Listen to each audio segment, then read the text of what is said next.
Hello friends, welcome to the UPSC analyser. हम आज 15 मार्च का इंडियन एक्सप्रेस डिस्कस करेंगे। And if you are liking this analysis then please like, share and subscribe. And the other thing is that I am going to start UPSC mentorship programme, जिसमें prelims और mains का whole syllabus cover किया जाएगा। तो अगर आप interested हैं UPSC mentorship programme के लिए, तो यहाँ पर उसके लिए आपको यूपीएससी एनालाइजर का मेन टेलीग्राम चैनल ज्वाइन करना है, जिसका कि लिंक और चैनल का नेम आपको डिस्क्रिप्शन बॉक्स में मिल जाएगा। जब आप यहाँ पर मेन चैनल ज्वाइन करोगे तो आपको एक पिंड मैसेज में एक लिंक दिखेगा, जिसके थ्रू आप यहाँ पर यूपीएससी मेंटरशिप प्रोग्राम का ग्रुप ज्वाइन कर सकते हो। ग्रुप ज्वाइन करने से पहले आप एक बार सारे मैसेजेस रीड कर लेना, जिससे आपको पता हो कि मैं क्या प्रोवाइड करने वाली हूँ। उसके बेसिस पर ही आप उस ग्रुप को ज्वाइन करना। अब हम आज का न्यूज़ एनालिसिस स्टार्ट करते हैं। यहाँ पर जो फर्स्ट न्यूज़ है, इसमें बात की गई है कॉर्बेवैक्स की। कॉर्बेवैक्स इंडिया की सेकंड इंडिजीनियसली डेवलप्ड वैक्सीन है। इससे पहले कोवैक्सिन और दूसरी ये कॉर्बेवैक्स। कॉर्बेवैक्स को बनाया किसने? तो हैदराबाद बेस्ड बायोलॉजिकल ई ने बनाया है कॉर्बेवैक्स को। इसके अलावा इससे पहले जो 60 साल के ऊपर के लोग हैं जिनको कोमॉर्बिडिटीज़ है, मतलब कोई और बीमारी है, उसको यहाँ पर प्रिकॉशनरी डोज प्रोवाइड की जा रही थी उन लोगों को। लेकिन अब यहाँ पर जिनको कोमॉर्बिडिटीज़ नहीं है उनको भी यहाँ पर प्रिकॉशनरी डोज प्रोवाइड की जाएगी। कोर्बेवैक्स को हैदराबाद बेस्ड बायोलॉजिकल ई ने बनाया है। अब ये कोर्बेवैक्स काम कैसे करता है? तो it is the receptor binding domain protein सब unit vaccine which is administered through the intramuscular route. तो ये इंट्रामस्कुलर रूट के थ्रू दी जाती है। अब इसमें जो यूज़ किया गया है वो यूज़ किया गया है एस प्रोटीन का। तो Corbevax contains the harmless S protein, और इम्यून सिस्टम एक बार प्रोटीन को रिकॉग्नाइज कर लेता है तो एंटीबॉडीज़ यहाँ पर प्रोड्यूस करना शुरू कर देता है। बाकी यहाँ पर फर्स्ट पेज पर कोई इंपॉर्टेंट न्यूज़ है नहीं। जो इन्फ्लेशन है वो 6% से ज़्यादा रहा है इस बार भी। तो retail inflation over 6% second month. तो आरबीआई को यहाँ पर इन्फ्लेशन मेंटेन करना रहता है 2 से 6% के बीच में, लेकिन यहाँ पर इन्फ्लेशन से 6% से ज़्यादा है। तो retail inflation above 6% carries the risk of getting generalised. Domestic retail inflation rose to an 8-month high of 6.07%। लेकिन उसके बाद भी हम इस टारगेट को ब्रीच नहीं मानेंगे, क्योंकि अगर 3 क्वार्टर्स तक इन्फ्लेशन 6% से ज़्यादा रहेगा तब हम यहाँ पर ब्रीच मानेंगे कि जो टारगेट है वो अचीव नहीं हो पाया है। यहाँ पर ये बात मेंशन भी है। तो it is constitute as a breach only when the average inflation is more than the upper tolerance level of the inflation target for any 3 consecutive quarters. अब यहाँ पर आरबीआई की मीटिंग होने वाली है, तो आरबीआई क्या अपना अकोमोडेटिव स्टांस को चेंज करेगी, क्योंकि जो इन्फ्लेशन है वो बहुत ज़्यादा बढ़ रहा है। अब आरबीआई के पास यहाँ पर चॉइस है कि आरबीआई को यहाँ पर ग्रोथ को पुश करना है या तो यहाँ पर इन्फ्लेशन को कंट्रोल करना है। तो उसके बेसिस पे आरबीआई अपना स्टांस रखेगी कि कैलिब्रेटेड रखना है या अकोमोडेटिव रखना है, रेपो रेट को कम करना है या बढ़ाना है। फर्स्ट पेज पर और कोई इंपॉर्टेंट न्यूज़ नहीं है। हाँ, आगे चलते हैं। यहाँ पर भी कोई इंपॉर्टेंट न्यूज़ है नहीं। जम्मू एंड कश्मीर का बजट पास हुआ है।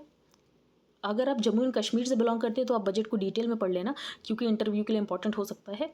इसमें एक जो फैक्ट ये है, world's highest 1315 metre long railway bridge over river Chenab is targeted for completion by the September 2022।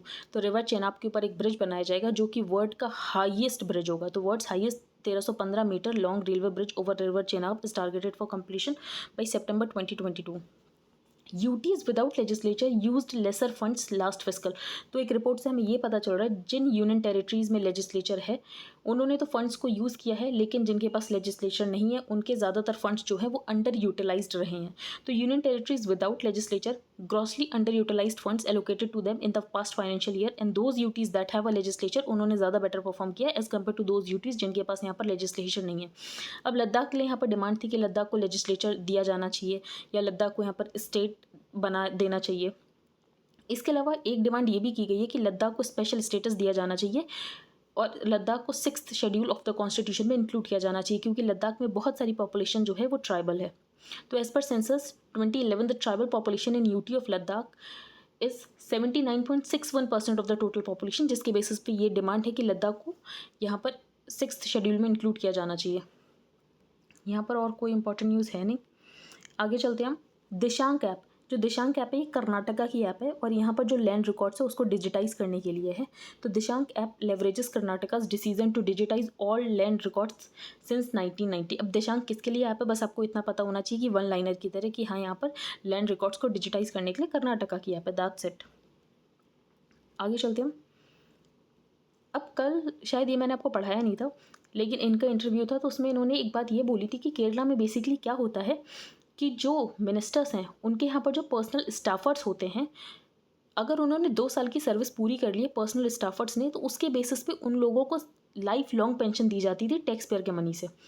तो stating that it had taken note of the report in the Indian Express, the Supreme Court on Monday slammed the Kerala government for providing lifelong pension to the personal staff of state ministers after they had completed just 2 years of service. तो 2 साल के service के basis पे सिर्फ अगर 2 साल की service पूरी की है पर्सनल स्टाफ मेंबर ने तो उसको यहाँ पर ज़िंदगी भर पेंशन दी जाएगी।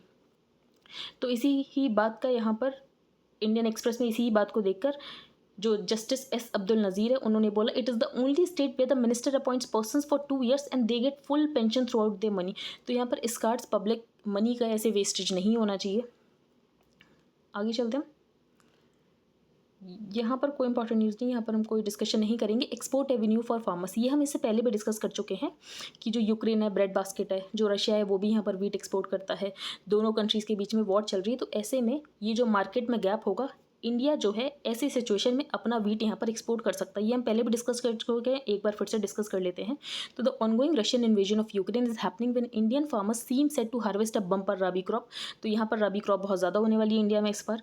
इसके अलावा that includes not only wheat but mustard, maize, barley, their prices have all firmed up thanks to the war induced disruption. तो ब्लैक सी में डिस्ट्रप्शन हो गया जिसकी वजह से ट्रेड नहीं हो पा रही है। जो रशियन बैंक्स हैं उनको यहाँ पर स्विफ्ट से बाहर कर दिया गया है, तो इंटरनेशनल पेमेंट सिस्टम से उनको ब्लॉक कर दिया गया है।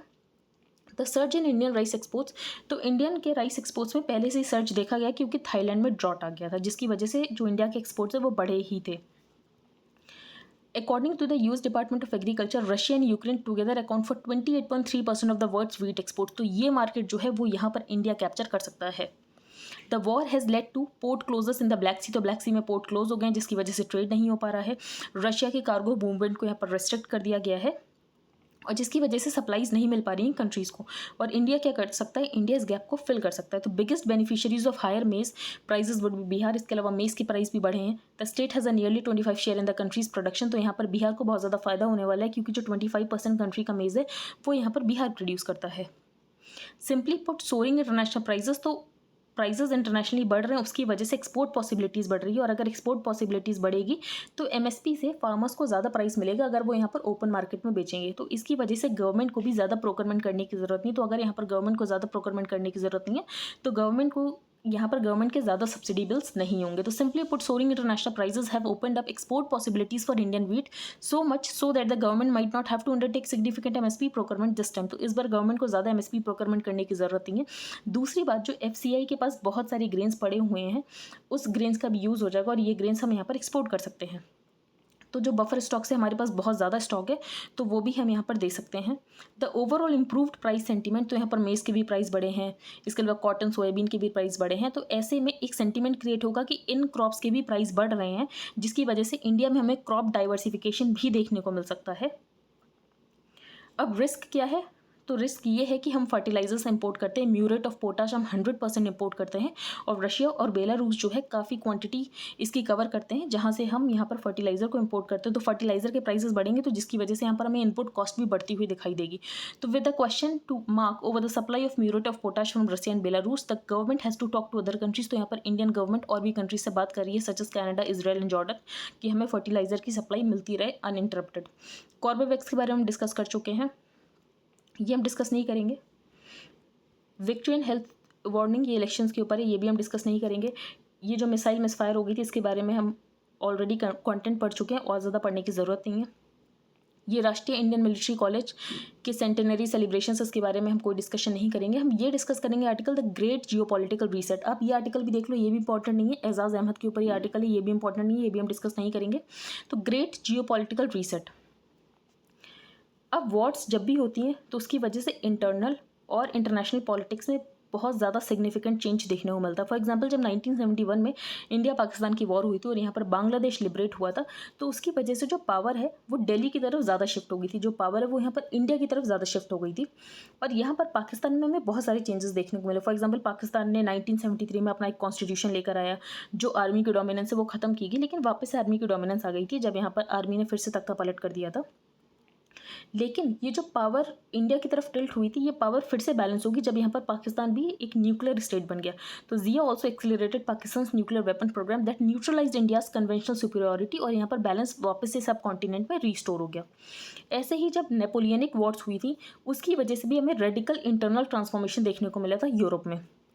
फर्स्ट वर्ल्ड वॉर के बाद हमने देखा कि जो ऑटोमन एम्पायर है और ऑस्ट्रो हंगेरियन एम्पायर से इन दोनों का हमें कोलैप्स देखने को मिला था, और इसकी वजह से जो नेशनलिज्म है नॉन वेस्टर्न वर्ड्स में उसको भी यहाँ पर पुश मिला था। तो हर वॉर से हम देख रहे हैं कि कुछ ना कुछ सिग्निफिकेंट चेंजेस आ रहे हैं वर्ल्ड एरिया में। The second world war saw the defeat of the fascism, और सेकेंड वर्ल्ड वॉर के बाद राइज हुआ था यूएस और यूएसएसआर का। और सेकेंड वर्ल्ड वॉर में जब यूरोपियन पावर्स हारी थी तो उसकी वजह से ग्लोबल साउथ का भी डीकोलोनाइजेशन शुरू हो गया था। कोल्ड वॉर जब एंड हुआ तो कम्युनिज्म का डिफीट हुआ और यहाँ पर कैपिटलिज्म को बहुत ज़्यादा प्रमोशन मिला। तो might Russia's war against Ukraine turn into a global war. तो अगर यूक्रेन की वॉर ग्लोबल वॉर हो जाती तो इंटरनेशनल सिस्टम में हमें फंडामेंटल चेंजेस देखने को मिलेंगे। अब यूएस प्रेसिडेंट जो बाइडन ने ये बोला है कि अगर नेटो टेरिटरी के ऊपर कोई भी इम्पैक्ट होता है तो वो हर इंच ऑफ नेटो टेरिटरी को यहाँ पर डिफेंड करेंगे। At the same time Biden has said that the US will not fight Russia in Ukraine. तो यूएस यहाँ पर अपनी आर्मी एक्टिवली नहीं भेजने वाला है।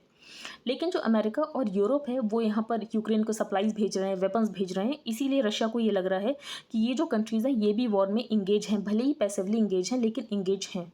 Over the weekend Russia has begin to bombard the western part of Ukraine that borders NATO. तो Poland से लगभग 25 किलोमीटर दूरी पर यहाँ पर रशिया वेस्टर्न एरिया को भी बम्बार्ड कर रहा है। Unless there is an early diplomatic breakthrough, तो यहाँ पर डिप्लोमेटिक बातचीत चल रही है। जब तक यहाँ पर डिप्लोमेटिक ब्रेक थ्रू नहीं हो जाता तब तक हम देख रहे हैं कि बॉम्बिंग लगातार हो रही है। Whether we are already into a third world war, तो अभी हम थर्ड वर्ल्ड वॉर में हैं या नहीं है ये भी क्लियर नहीं है। लेकिन जो रशिया है वो यूक्रेन पे लगातार अभी अटैक कर रहा है। अब क्या क्या चेंज हो रहा है, तो यहाँ पर 5 डायनेमिक चेंजेस बताए गए हैं। तो first is the new dynamism in the great power triangle between the US, Russia and China. अब चाइना और रशिया का ये कहना है कि हम दोनों बहुत ही ज़्यादा स्ट्रैटेजिक पार्टनर्स हैं। तो Biden hope to distance Russia. अब बाइडन ने कोशिश की थी जो रशिया है वो चाइना से दूर चला जाए और यहाँ पर रशिया और बाइडन के बीच में कोई डील हो जाए, लेकिन ऐसा हो नहीं पाया। अब बाइडन ऐसा इसीलिए चाहते थे कि अगर वो रशिया के ऊपर ही फोकस रखेंगे तो वो यहाँ पर चाइना के ऊपर फोकस नहीं कर पाएंगे और उनका जो उनका यहाँ पर फोकस है वो इंडो पैसिफिक पर नहीं हो पाएगा। और यहाँ पर जो बाइडन का मेन पॉइंट था वो ये चाहते थे कि उनका फोकस जो है वो चाइना पे रहे, इंडो पैसिफिक पर रहे। तो Biden hope to distance Russia from the China and focus all of America's energies on the Indo Pacific. But Putin choose to align with China. लेकिन यहाँ पर जो रशिया के प्रेसिडेंट पुतिन है वो चाइना के साथ ज़्यादा अलाइन हो गए, जिसकी वजह से हमें ये सारी वॉर वगैरह देखने को मिल रही है। तो यहाँ पर जो यूरोप और यूएस का फोकस है वो फिर से इंडो पैसिफिक से हटकर रशिया पर आ गया है। तो ये एक सबसे बड़ी प्रॉब्लम है। Second, the US primacy among the great powers has been reinforced by the restoration of a strategic unity within the West. अगर हम US को देखें तो अगर US सैंक्शंस लगा रहा है तो यहाँ पर जो वेस्ट की यूरोपियन नेशंस है वो भी यहाँ पर सैंक्शंस लगा रहे हैं। तो ये जो कहा जाता था जैसे चाइना और रशिया का ये कहना है कि अमेरिका जो डिक्लाइन हो रहा है वेस्टर्न डिसेरे में, तो ऐसा बिल्कुल भी नहीं है। अगर ऐसा है तो ऐसा बिल्कुल भी नहीं माना जा सकता है क्योंकि इस वॉर में अभी भी अमेरिका ही एक पोल है। Third is the American disciplining of Europe. अब यहाँ पर जो जर्मनी है, जर्मनी को ये लगता था या यूरोपियन नेशन को ये लगता है कि मर्केंटलिज्म बहुत ज़्यादा इंपॉर्टेंट है, कि आपके इकोनॉमिक आपको कितना फ़ायदा हो रहा है ये ज़्यादा इंपॉर्टेंट है। और यहाँ पर जो स्ट्रैटेजिक सिक्योरिटी का ध्यान है वो तो यहाँ पर यूएस रख लेगा क्योंकि यूएस तो नेटो का मेंबर और ये यूरोपियन कंट्रीज़ भी नेटो के मेंबर हैं। तो अगर इन कंट्रीज़ के ऊपर कभी अटैक हुआ तो यूएस उनको डिफेंड करने आ जाएगा। लेकिन इस बार में ये बात क्लियर हो गई है जब यहाँ पर रशिया ने अटैक किया यूक्रेन के ऊपर कि ये जो कंट्रीज़ हैं जैसे कि जर्मनी, इनको भी अपने आर्मामेंट के ऊपर अपने डिफेंस का बजट खर्च करना पड़ेगा। तो third is the American disciplining of Europe, especially Germany, where illusions of normative soft power and the faith in mercantilism had blinded the continent to geopolitical challenges presented by Russia and China. लेकिन जब यहाँ पर Russia ने attack किया तब यहाँ पर Germany और यूरोपियन कंट्रीज़ को रियलाइज़ हुआ कि डिफेंस बहुत इंपॉर्टेंट है, इनको अपनी डिफेंस मिलिट्री सप्लाईज को हमेशा तैयार रखना है। तो जर्मन डिसीजन ऑन री आर्मामेंट, उसके बाद जर्मन ने डिसीजन लिया कि हम यहाँ पर री आर्मामेंट करेंगे और 2% जो उनका बजट है वो यहाँ पर डिफेंस पे खर्च किया करेंगे। फोर्थ ये है जो यूरोपियन यूनियन है वो बहुत ज़्यादा डिपेंडेंट है रशिया के ऑयल के ऊपर, रशिया के नेचुरल गैस के ऊपर, और लगभग $110 बिलियन का ये लोग इंपोर्ट करते हैं।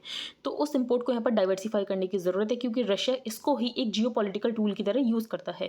While stepping up pressure on Europe to drastically reduce energy imports from Russia, जिसके लिए वॉशिंगटन क्या कर रहा है, वॉशिंगटन यहाँ पर पेट्रो स्टेट से बात कर रहा है। फॉर एग्जाम्पल वेनेजुएला से बात कर रहा है, सऊदी अरेबिया से बात कर रहा है, जबकि इससे पहले वॉशिंगटन ने वेनेजुएला के ऊपर सैंक्शंस भी लगा रखे थे। लेकिन अब यहाँ पर वॉशिंगटन बात कर रहा है वेनेजुएला से कि आप अपनी ऑयल की प्रोडक्शन बढ़ा दो ताकि मार्केट में जो रशिया के ऊपर सैंक्शंस लगाए हैं उसकी वजह से जो गैप आएगा उसको फुलफिल किया जा सके। Finally Asia is beginning to adapt rapidly to the new US confrontation with Russia and China. अब एक हमें सीनो रशियन एक्सेस देखने को मिल रही है।